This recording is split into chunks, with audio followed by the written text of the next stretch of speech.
Pramo ato adechima mama mu nyina akwaba emamu ha eba YouTube so ene awie ena ye branda junda etoso aduonu ba ko hyehyeye mu no ebre yi so akase ebo ayaboaboa no fitia no pa bisi sabre no na ye de abrem nyimapo bi ena aso ya sinema ye mu ayedu ya ye de kasebo yi ebrem ene awie yi eye best point savings and loans wo mo ekita emu dendenden pa sese wo mo eco digital banking wo mo ekita mu *277# na wudamu na onhyehyɛ yahodo obi abidi so obi na kyesa wutimi ni wo ayɛ adwuma ɛwɔ sika ɛkwan so afei ɛyɛ special drinks ɛna afei special water ɛkyesa wunsuo ɛne anonodie bia wo yɛ adwuma die bia na wo pe nsuo ɛne ɛyɛ anonodie asɛve wase dia ɛne wo mo ɛwɔ hɔ ma wo pa wo bɛbɔ wɔ chidom this way chocolate drink you say nyo hia ɛyɛ nsuhye kyesa wo nya nsuhye na wo hwie gu na wo kokora kyese enye asem keto anwumapo bi eka we hu na wo mo asoya sene ye de kasebo yi ebrem ene afia yi na kasebo no edoso pa na edi mu akotene bi ene se Oswafo hwe nkita hudie nsem so honorable Obeng nkroma e de atodwa se atemuafo mo wo man Ghana mu no wo mo enhwe na wo mo tatoto hyensem trefo so no mo asem bepi wo mani mu a wo mo empe asotwe papa bi emfa ema wo Sanso eno mampani dada John Dramani Mahama so ede ato ye nuanu muslimifo anim se obi ba ne nchen na obeka kire ne se oyenkramuni a wonhwe ne yie sesese no terrorism eyade a ama ne homne so ewo ye amanman yakodo a atwa ye ho ahia yi Sanso ena opani ba kwa nkane no no ye national organizer ema LPG amanyokuo no owura yaw asanita no so ede ato dwa se ye ya eye party no ede ne ho accord for eye LGBT ekuo no wono atwene ho afri party no emu sanso ene ekopie mu ewo mfimfini mantam mu so a eye adehye a wo mo ho mo etwi gari ewo ho wo mo ekyese niema bo eye den enu nti no wo mbesere se mpanifo be ma makwanya na mo so pagya wo mo ebuo no mu ekakra ensem bi ka we hu ye editie a edi hwe ne esemfo asone so se yemfa mrem se prem to bre kasebo ene brada awie yi na me a me de kasebo yi ebre mu eye mu nua ba Adwoa Obiyaa Obeng na yemunra ensem no emu Yebo awura ensem mu dia na edikan no na ye kɔ opema enchen wono eye information minister ewo oman Ghana mu na honorable Kojo Oponkroma e de adesrede kese ato aye atemuafo a wo mo Ghana anim se kyese Ghana ha no ensɛmtwerɛfo adwumaku no bɛhwɛ na adwumaku bi anase nipa bi akoto ahye wo mo so na wo mo aye wo mo basa enu tini nsɛm ahodo etete saa no ebepie wo mo anim a wo mo pɛ asotwe papa bi emfa ma nipaku a wo mo etoto hye nsɛmtwerɛfo no eso opani e de sansɛm wo nyina to dwa wabra atemuafo no wo mo ekotwa hia mu ewo ho eye Volta region potem ho a wo mo ekogye ntete efa kwan ahodo wo betimi afa so ama mo adwuma no afa ne ntoma pa efra.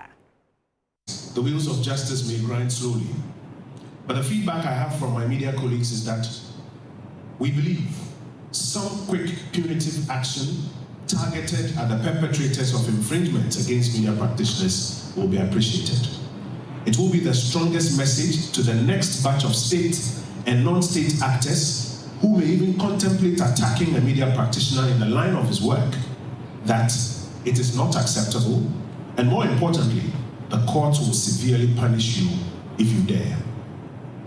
It will be a message stronger than any admonition that anybody can give. If we want these acts, which frankly are a disgrace and an embarrassment to our democracy, to stop, please punish these acts with speed, regardless of who commits them.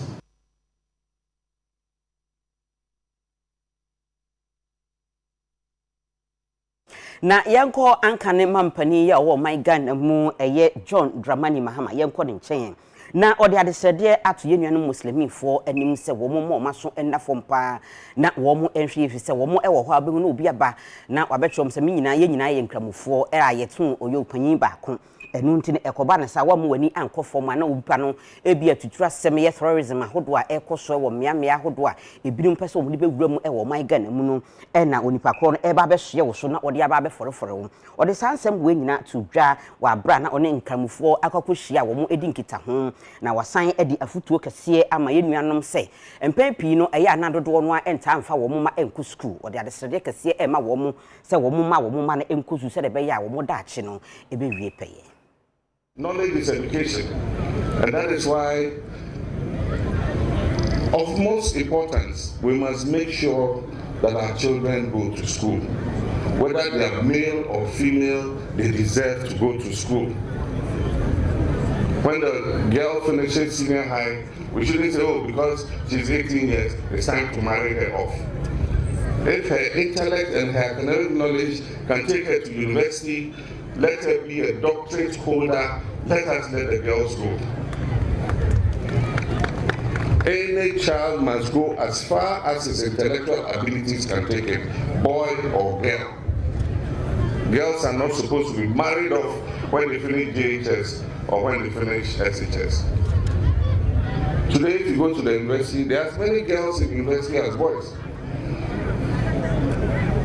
And if you look at the academic scores, the girls are even doing better than the boys. The first classes, you see 4 first classes, all girls. And so let's leave our children to study, because that is what we call social mobility.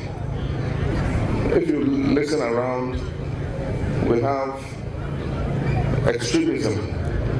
terrorism in our neighboring countries. It's happening in Cote d'Ivoire, it's happening in Burkina Faso, it's happening in Mali, it's happening in northern Togo, Benin. And so there's a concern that some people might infiltrate our country and bring their own idea of terrorism to our country. And so we're being urged by government to be attentive so that if we see any person who has that idea of coming into our country to come and cause havoc and mayhem, we should be attentive and report such people to the authorities.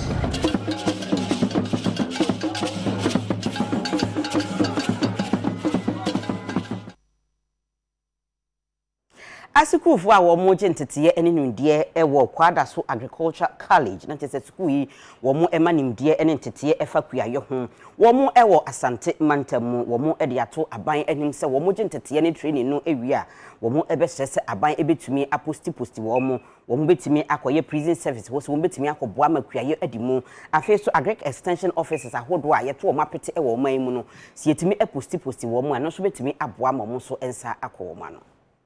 Ade ba ko a eya pa eni se obekọ ntiti school bewie na esese ye postiu ma akọ baabi kokoye adwuma na nso na ahia na ye postiu ma wo enko na we na ye akosem ama askufu a wo mu age ntiti ewo agriculture mu ewo asante mantam mu na akopie mu ewo Kumasi Siya aye agriculture school mienu ene wo ho kwada so agricultural college ena afi Ejura agricultural college askufu ewo ho ekire mu se wo mu ewie school ase ebe postiu wo mu pa no na aye bwachi bidin sa so Ashanti Regional President Emma Agri Colleges Students Union Lambom Wisdom Unuman akasa ode ato ayempanifo anim se wo mu esrada wo mu enhwe enye saade we Emma wo mu de sansem we nyina to dwa wa bra na school no edi 100 years a wo mu de anniversary bi ehhehye so na no ye aba eno no Dr. Owusu Afriye Akuto yoyo sofo a ohwe nuane ene eye agric so ewo man Ghana mu ede ato dwa se wo mu nyaka wo makoma ento wo mu yem na aban ehwe atoto nyema yi ama wo mu.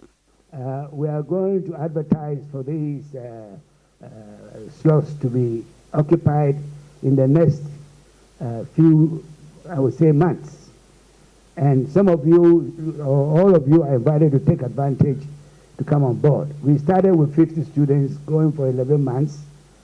And then for 2 years, then it went to 80 students. And I managed to persuade the Israeli government to increase it to 200. In fact, my target is to go to 500 students every 11 months going and coming back. So there's an opportunity for you to be exposed to the high agricultural technology of Israel, and coming back, you're talking about using your allowances as seed fund. Allowances are not meant to be seed fund. It was meant to maintain the students whilst you are learning. It's not big enough for you to say that it's a seed fund. That seed fund can come with this Israeli program because you are earning something between $1,100 and $1,300 a month for 11 months. You are living on a farm. You don't need to transport and so on. So you can have enough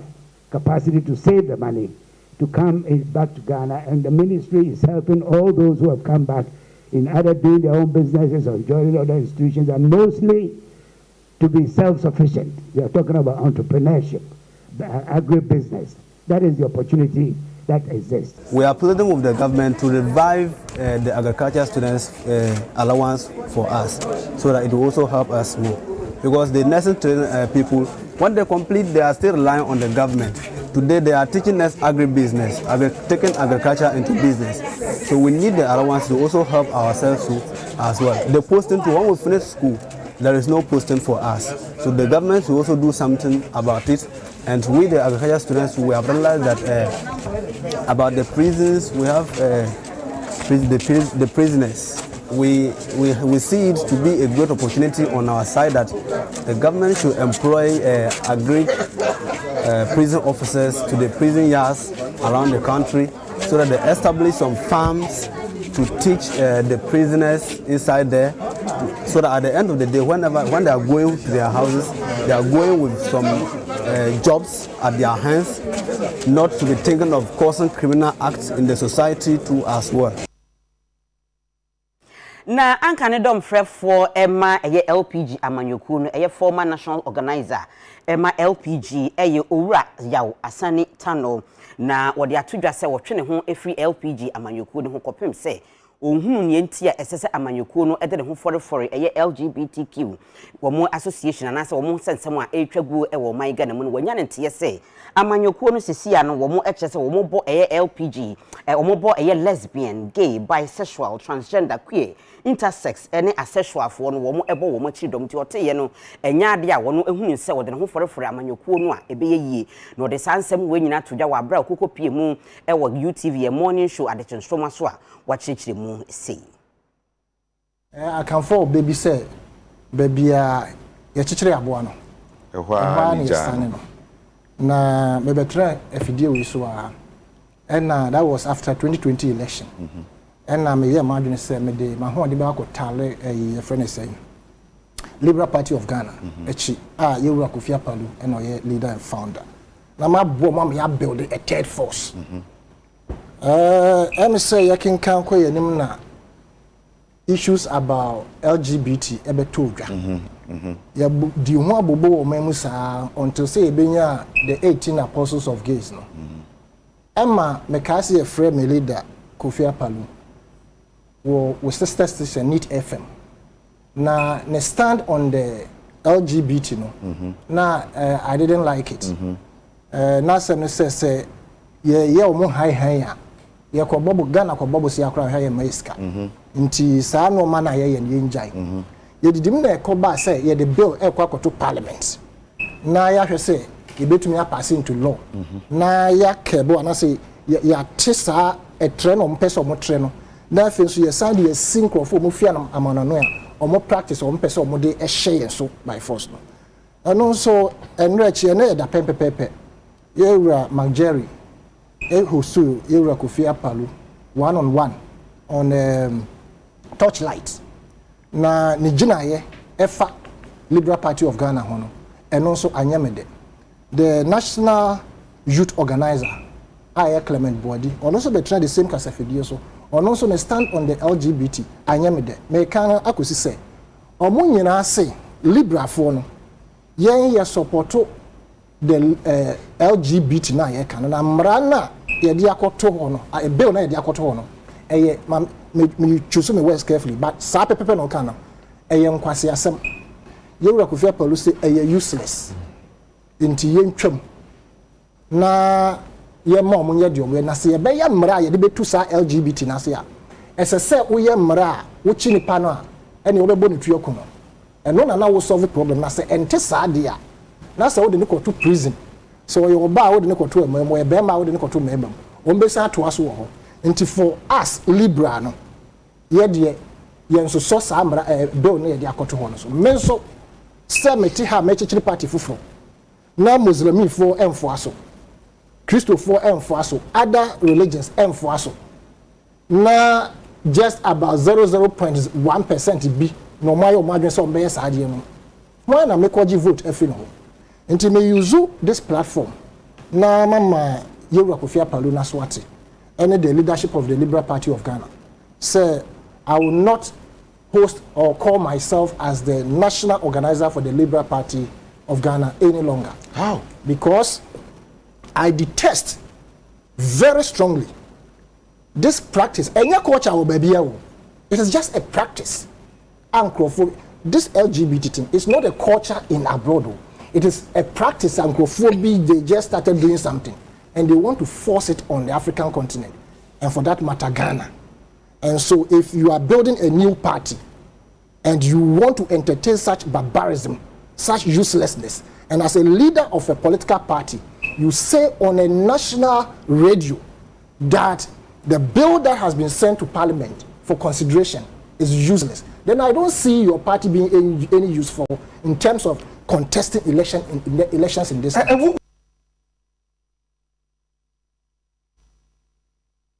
Na enam se suhwefan ye muanti UTV kaseyefo ye bopini eye founder it is opani kwankyerefo a wono ne de Liberal Party Ghana LPG no ebaye Passival Kofi Akpalu ye ko ne nchen ko bisa ne se ekoba ne sen na sesia wo no party no mo se mobo LGBTQ+ fo no wo mobo achidom ena wo kye se enye saa ena wo kye na emum no eye fundamental human right eye se de be ya Obiyaa betimi akye de ope no eno ena LPG amayuko no ekye se wo mo etiase ni nyina no wafamu e de afutu ama aban se saa adwumadie we ya ekoso ana se semu a pempen ba saa no enya abrayira abrewa edwo enti aban be hwe no ape anopomosibra animanimu ya aban enhwe na wonye ne saa ye kase libra ekye se ye de ye believe in fundamental human rights. Sabio, Obiyaa wakobokro no. Obiyaa ni kwan se obesi ni bakọ na abo. Se obebo no chitia na kum no. Because ye ma we mu no, ye chitia nkofo fahudi so because wakobokro no ana bibi ni abo no ye kuno. Ebi kwapa na enchisa. Ye wa ha ena mejo mahama nkofo suspect ni so ye kronfo. No mo to share no so no mo bo no mo ku no what ni be prepare na amity untimely data because we don't respect human rights and as a party no we believe we say Obiyaa wo san tempo obetumi atenase na say you no mo ahye mra say enkophobia omo suspect say omo ye gay for ana so omo ye lesbian ana so omo ye queer ana omo ye whatever no we are human beings regardless say omoni ya omoye no say wo pe uzo wo pe o me di party say wa ye party ne engine to musada de ye kan say every party take to be afa wo je so that's all so o protect to be found just one so be say wo tu ta de na sia san fare by who say body houses and then kola ko question to afa ne ma no prison and then ko focus to afa ne ma no it is over say wo tu ta de na sia she baby a free eba let attack one na me mo ekoye mrakeke just don't do law just sabio professors any ajadi a o ma sorry atia lawyer to 24 ni ajadi o ma sorry tia no sabio ye ni en ko school time wo mo e ni nyansa so time na ye ofie nyansa nko ene ye wo ebuku mu nyansa enti so obi akọ school bi akire ni nkire se ababeduru university abai professor wo je wa obi a wakọ school aye professor no sabe enye se bia o ye superhuman e da kwa bna wo enti bia obetu aye fomso sabio plan for 18 no omunim nyansa omunim fie nyansa mo kwa na mo fie nyansa da bi dia ya ka no take your time and listen to yourself there we am right Obiyaa sabio no be makoda what no dey go to prison what go to o dey go come man want to come man so think before you make any law. Don't just rush in a hurry to pass any law because law be on my behavior so the law is useless because that law way what you Obiyaa or them on the matter so you go to member anymore. What are you telling them? Just to go and promote it over there. Come on, when them man are promoting somewhere man. So find a reasonable way to do things. Never be idea.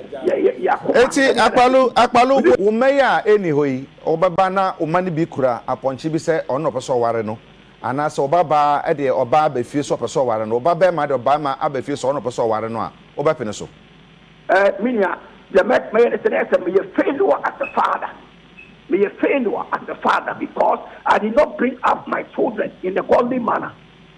I did not bring my children in the godly manner. Now, as a Christian, full of the Holy Spirit. And to Uba Peniso, and to Uba Peniso. My ma and yes, my ma will never do that because I brought them up well. And them say, oh, please, what the thing in my year, make me content.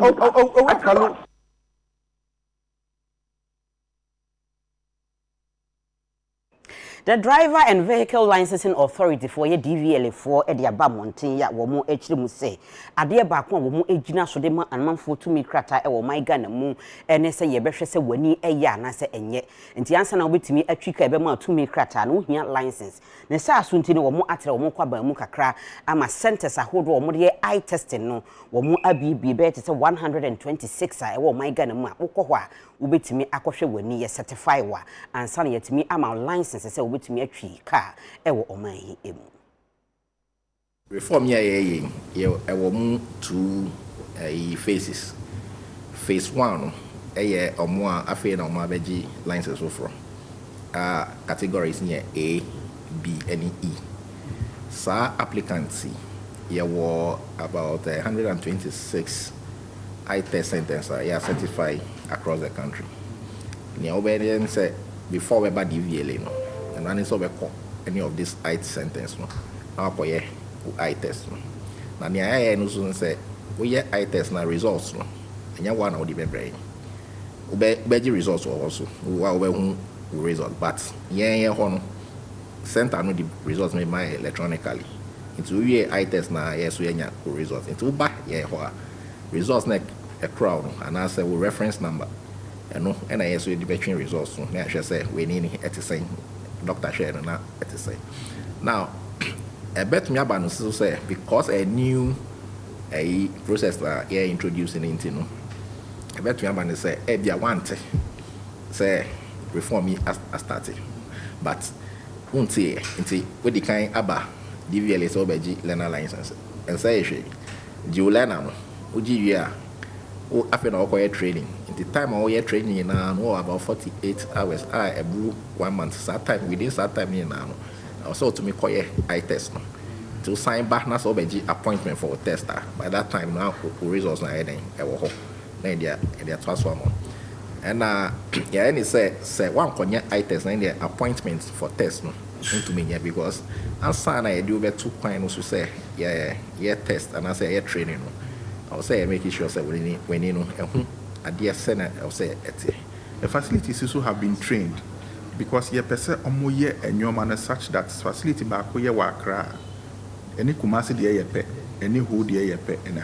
standardized into your training Obiyaa mobie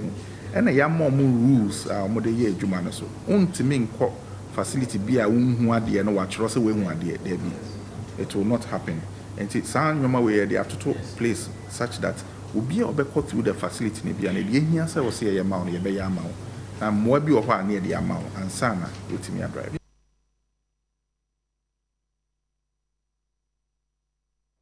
Opani a wono ene da to yenchemu aboafo adwumaku e wo my Ghana mu eye National Disaster Management Organization NADMO eye owura Nana Agyeman Prempe na wone ne mpanimfo aka e wo mfimfini mantam mu akwa akopie mu e wo commander Agina Agwafo Abrim municipality ya e wo mfimfini mantam mu ni nyina ne se na wotwe awieye ensubrantam bi eto wo mfimfini mantam mu ekoko wiase ne mfie be te se ahanu ni nyina eseseye a nipa be te se ahenson de menimo kasei no enya de a wo mo baabi tie nti na se ne fata se NADMOfo be kwakwohwe se de wo mo tebia mu esiti ankasa e wo ho na wotwi awieye nsubrantam bi etoye e wo mfimfiri mantamu e me kowie asie no ajapade bebri e na seye ankafo kam prison sei ensuo no eyiri efa ho a na enye asem ketwa afi kwantempo e free keep kosoko pii mu e wotwefo praso eye dwukwa mpotam ho no a eno so bridge no enu atwa sei tenya wanhwe abakasa contractor kora na ahye da eyi kwan atomu afi wo mo e wo commander Agina Agwafo Abri municipality adan be te se aha e wo ho nyina no ensuo no eyiri efa so ema ajapade de dodo no a eseye na nkafo prison say kura no prison officer baako senior chief officer Lutrot say no ensuo de ne ekoya chese adan ene niema hodo ni nipa omoto obeti se aduoso de ensuo eyirifa wo mu enyina eno enam so ema director general ema national disaster management organization nadmo eye owura Eric Nana Ajiman Prempe ene nimpanifo a wo mu mfimfiri mantam ya central regional minister honorable Justina Asan Mary Gold ene wo mu ka ho ewo ho na kopie mu ewo saadofo enyina enkyenya wo mu akwakoye wo mu emwa mo amutimi se contractor no wo site oye adwuma se de beye na ne kyene ya ka betimi atwam minister no amu nyame bo kyena no pa ono kasa so be de obeba ha no abehwe adwuma na ye de e ni age pa o hwe winiba ne brasse ne efutu ene kwa pro ne bebia keka ho so a ensuo no ne yiri ensuo kro na enam ha no eno na yiri wo ha akofa saa problem aba nkofo dan abubu ene niema bebre but nadmo for ne regional coordinating council ene MMDCs no wo areas no aboa manipa no ewu ama nipa na nya baabi a omowo a yenso ye de niema ba bebre de beboa o mo se de beye o masetena mbekọ so yegudu aye dwudwu kwa ho na hu de commended na egu afu so wo pempemba e ko kepo se oye papro wo so ogudo ne yakohwe wo nyina ne da ne kwa besi anope onya azo de kokra ne mu de kwa fudu nara na wo ho akebe na nyakofo na do ye da na do mpanyifase wo abo hen bebre sa de ne da na dwuna ye ko ye zema ho anadwuna na wo hye wo zinzama bebre fase and anope bia bi ye ko ne aza koma akwankura wo mu achi won ye ho achi mo ma wo school aso e be kwesore na e bi ya ye wo soro ne ye ntumi kokrom kotwa de anape se ne ye be nkura be didi na ade na aye problem nde kwasi se kwasi e kwasore nso na bridge na ye ntumi njale ankaso bridge ni we peja nti bridge ni peja en o peja na che ya ka fifi sisi na fam we du bi ntumi kotwa de nti ye jaso abofa be bo se we chimpa ntumi kotwa de ba wo ko me man mo ye de nti ma sisi ya wo so nti na fam we du de ntumi kotwa de ne ye wo ko ni yes then nyama wa sang ogosu nti won bo he de ma ka fikin no fon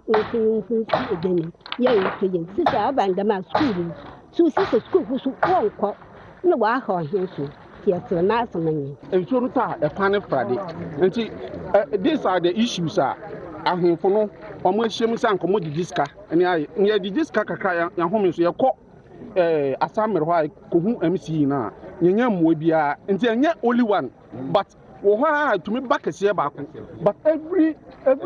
day time bia nsuo beto bia pano nti obi obaba krom ho obaba betem bia na wetu kọ ti ya ye bia se ko be ti sa ye baako ya bo ba nyenya mo ta nya na ye dia nwode ye de mo ko beti odu ne felen ka kala o ma fe ya wada tewa wo motu no wan fel wamba ya na ye dia nwode e tu fel obi obo yen na MP na obo yen with kesem ya ba ya felen no. Physiological unit Emma Greater Accra Regional Hospital womo eyi na wotwe asiho a womo kyese womo de ba ye 2022 mental health wellness week na kyese na wotwe no womo de bebodawuro afa yadwen ene atenka ho womo kyese yadwen ene atenka na yade ba ko a se wanhwe ankutakuta ni ye bedu ba bi no na akwakoye asemfofo nti womo de na wotwe na asiho a womo bebodawuro afa kwan ahodo ebetimi abo yadwen ene atenka ho eban mu yare no enta ende di senia yare ahoro no etimi de di ma hu so we otogusu tie bia ne jonku na ene ya na we otogusu ntini kotodwe ne yare ne o mu se adwemu yare no se wansi ano na obe hu anse bia nipa kro na kodi bone bi HI pe be hu so na na dwen na to sin kakra na se bibi ha no upstairs kakra intina ye ka se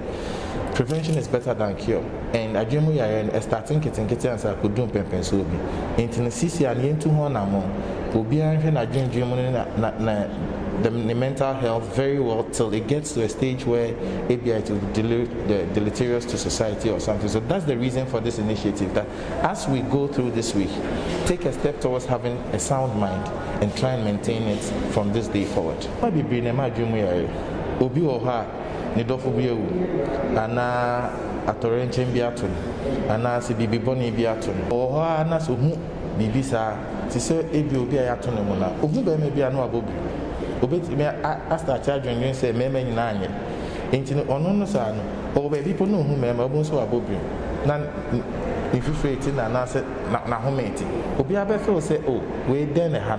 but ni atu nenti ene obi so awakọ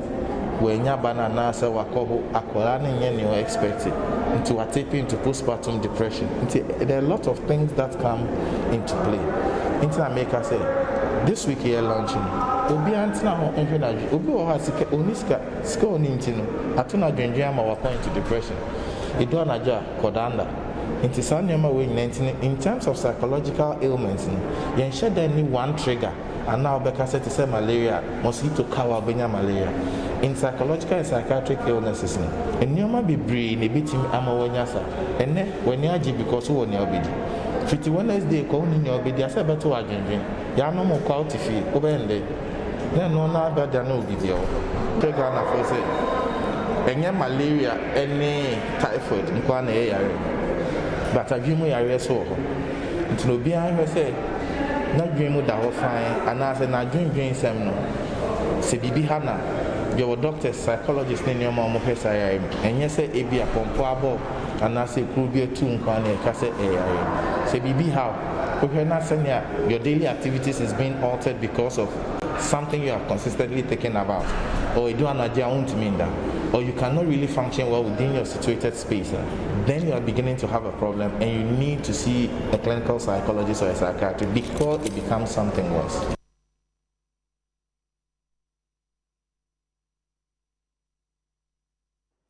I fed global for a Jumaku, a woman and a international youth diplomacy conference. A Jumaku, woman eka and Mabuno e boom no matete woman, am woman in dear said a bay on bay Mabuno pa and as a candy for pa, e wo a bibrim amai a hodono as woman the full crash shaswa. Womatuni Dean said Global Junior Model United Nations Conference. And into the Mabuno akan bumbi mo one babette woman. Nasaya Jumaku no a ye Riasiku Bata United Nations for. Womo enebo womo chidoma afi wedi en theme ya womo gina so nurturing young minds for sustainable development. Na say ye tete emabunu no adwen se de be betimi aboa ama emab mpuntuo kese akoso ewo amanman ahodo no eso.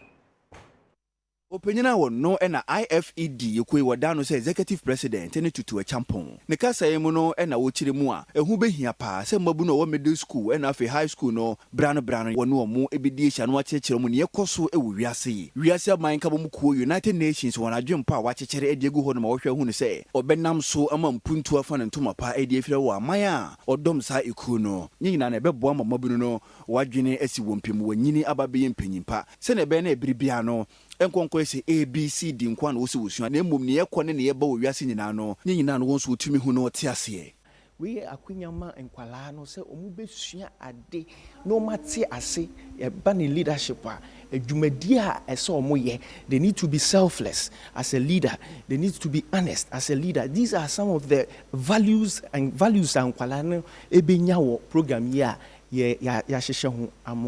beyond the model United Nations system na ebetro omo seni omo be si afa akasa seni omo be si fa aye omo research ni ade na beyond that no yesan so wo speakers akuku dama omo ba betro omo personal and career development and no ya de bia bebo omo aside that so no personal grooming ya de bia enkwala ni hia seni omo be si afa esi akasa any painful akasa any omo contemporaries nso akasa eye nioma entity ya ye de be mo conference na se na kasa akire no enkane second lady her excellency Matilda Amisa Arthur enso ede nani mo nyam kopie mu dwumadi no ase ne kasa yemu no ene odito adisuafo ni nyina ni se so peso otumpan wa abrabo mu a ene no odisu aho nsem eni kwan so ototo na ase. A combination of the right guidance from mentors and the willpower of the young people can develop in them the skills they need. Remember, I said that they have the power, they have the vision, they have the passion. So all they need is for somebody or some people to come along them and show them the way. Young delegates here, let no one deceive you. Dream, and I say dream big, but work towards achieving that dream, because you cannot just dream and sit there and hope that your dreams will come true. Be inquisitive, ask questions, be adventurous, try out new things, be creative, work with new ideas and new things, but work hard and strive for excellence in everything you do. As you do that, be truthful and be honest. You have what it takes because you have the passion, you have the zeal, you have the commitment. All you need is to believe in yourselves. Na ne kwakra mu no me ko bi man ka medie na wan kwakra mpa na nkeye ne sai so ntini UTV ye boanan eni adusuafo ba be hia mu e wo mpenifo hia mu ya se twetwe nkomo mo so nsem sei e no de to ye nanim. In terms of public speaking and debates, my skills have improved. I am still learning on how the position, what it is about, and the tasks and responsibilities that are placed upon you. And well, with what I've seen, it is not an easy job that needs slacking around or anything of the sort. I signed up for it previously last month, believing that it could help my reading, writing, concentration, and overall speaking skills. I would say go for it. I was below age and was still able to get it in. If you believe you have the ability to do such, then you should definitely try it. Adwoa for a passenger for ni nipa wo mutena ehye efa eye achem oda ene aguna so aduro kwantempon no so ekyerese sisi ade wo msisi agene Adwoa for no so ekyerese wo moka parts ahodo a SSN no enye asemkuto akopem se kwan no atete apansam potholes ahodo ne amena deda so no enye asemketo nti wo mo etoto asre aban ne wo mo hwe ekwan so kusekuse ehu ensem so wo mbehwe kwan no ema wo mo se de beya wo mo ho ebeto wo Modi no ntene yi masho ye gina school fi amakwan wo ye kampo nko kama na ka akọ school fi gwa wiem ema wo ina wo bag susu ye sraban se kwan ya nka won ye ka akọ dadada ye sraban bebre de on ntene yi mra no mo chen na wo so ye baby mfa ni de say opinfu bia wo de ko hospital wo du kwan fi mfa na ka chen nsuru mu kan ko wuro nsuru mu bro pwe no opinfu ntedu awo. And yet, yes, sir, yentum canina, the Nakataya kind of Otana in Moshe, Osane or Brepa. And I'm so one and see about fire bread, your coffee inside your brain, see a slab and some better one in my wife. No, bread, some better one in my. Until you feel a grand Svedu, Protua Station Yabanshire, been a school for Guam in Quincy, one my plan that walk a car and banner when you be alcohol. Yes, sir. And they could for the one waka would change on plan or much number yet. Yeah, find my hand on boy. Let me be a pay money and find that man. You could go for season is on to me. Just that the beer do coins are watching one to say, I feel it and all she. A banyan be my yes, sir. No, you inside me going to Dawson. But house on Yamafi, which move by crew. And if you should never say you do a grand and your class is here, there is a cast now for some Sunday. I don't want to say. Kwani ya kwaya enye. Even say hana mi finti begina kwa kwan ho a. Send your driver for ebre ene woni a enam fam kura mpo ehu na mane e wo kwan su no. Yes raban obi ka tetina si ya na je say wonye wo say da wo ho so no. Nti ye fraban say wontwa na ni mehwe across kurei emfe mai. Na across kurei de nka aban e de yakoma mu pa say na ye pe na asem no. Nkenye ye na asini nti yesre no mra mehwe kwan yi nti dia ya sra ne say aban na ni penimfo wontwa weni hwe fish edro eba across etra across mpo wontwa weni hwe no wa meya yan kwan ne mai akwan ne ye nti ya madara se no du ya na wa do agi afa school sabi school also school for mofra o ada for so de sabi ya so awani ya tekaka and I want say school for no block one. Now say to Tom sir, and that one co shop at the Obeko shop because of a quang. It's the Astra Bang say, yes, no, and the many so when you already saw by a quang, baby, I say, see the one by young baby kaka. And my now, yes, sir, Yandra for no, what I say, watch it here, but yes, young person, baby, because so among me. nti yasraba no fi inda no china na na de chi kwei o DC wa ha o MP wa ha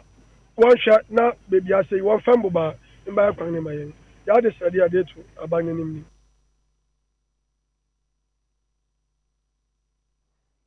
Aduane baako a ne bo enhyeda nye den e wo my Ghana mu e gari ani beans dodo no abo ne mrane se gobe ene ewunya bi na ubo nsuo gusu ana tse hunam mu kura wo sika na tse wape kokko kakra e de agusu na adehia wo mfimfiri mantamu a wo mu eye gari ana so mutwi gari e de bai e kire sesia no ene mamu ebo ayeden gari no eye banche ene eye banche ne bo ayeden sika wo de befa ka akwakofa banche ne so afiri wura aba na ene so aye boachi bidin enu ntinu enche wo muso be pagam kakra nti wokokodu gobe wura no ho da bi ho na oto gari ani beans ne ya pagam kakra na wate ase nti wo mototo asra ban se aban mehwe nye hu bibi emo mo se de be ya bo no ke betumi agina faako adehia wo mu wo mfimfini mantamu a wo mu eye gari ana so mutwi gari eton no enkuro bi ya wo mu ye dodo wo ho no an bi eye bontoku ahentia bontrasi ni nyina ewo awutu senya district mfimfini mantamu asem na making na wo mu ekyerese dwumadie no a wo mu edi ya wo mu ye edi gari eba monten no adwuma no eden pa na de ba ko nka betimi aboa wo mu pa eni se nka wo benya gari processing eye equipment bi ewo ho na ama wo mu adwuma no wo mu ho atimi ahenha wo mu kakra wo mu ekyerese sesi anema bia bo ayeden banche na wo mu ekoto ede betwi gari no ne bo ayeden kaya wo mu de fara ne bo ayeden gari olunka nanka 10 Ghana cedis sesi ya no wo mu bepagya mu ako 15 Ghana cedis se de be ya wo mu so benya mfaso kakra ewo so enu nti wo mu etoto asre wo mu ka bia yeyi se kwande a nka wo mu ede sa gari processing plant no bi ebepie mu ewo mu potam ho a ka enu so betimi aboa ma ahoden ya wo mu di twi gari no abafom ama ne bo no kura so no ebia nanka atumi abafom gari adwuma no ho ya di enti se ye boka pa bize banchinu ne bo ya di ya kwato nyina di nyina ne baya abobo ya efidie ni obechi nu wa nkasa se wantumi anchi a wo di bo pa trade baako oboje 200,000 20 Ghana yes no mo ton sa ni nya so mpo echiri nu wo be ye be wie nu na wo da hoti kura ndi se si adi ye pese mo ya the 15 cedi man and na wo furu ka efi akobleku 7 cedi wo fi bleku ba ye 12 cedi na de na kuafo de ye chi gali na mo to gali lo nka ba ko 10 cedi agbelima 8 cedi adan yesu se si ase jai gali ni yesu si ya ye jai yesu si ya mo so abraham e kon be dimu ndi se si ya ye nyina ye kuafo yesu ye nyina pese ye ba ko yesu ye jai ni ye nyina ye pepepe boy de mo ba ko 4 million no de acho kura na 3.5 empo no ko tua abobo ya ode be ba no o ti 50 Ghana na kwa ese mpapa nti ese gale no yansi ye batu olo nka na 15 cedi ewutu ahintia na sese ye adwuma na ye nanu ye hyew ye to banche na bodin ye gere ni so a ibobu na wa dan wo nti ye sra bebre sese ye pere ye tum ene mbore no me de me ye mbore factory ni na mete ya gere factory so mbore ni so ye sa ye cheap ye sra mu bebre ye botum nso aba 15 cedi nti sese champagne anu ye de ekwafa wa habema ebuwom champagne beje idi ko gwa so champagne beje ansa na afiri ni so eje ansa na anyina so eje nti ye sra mu se mutira ma announcement ya na kire ma olokodo ne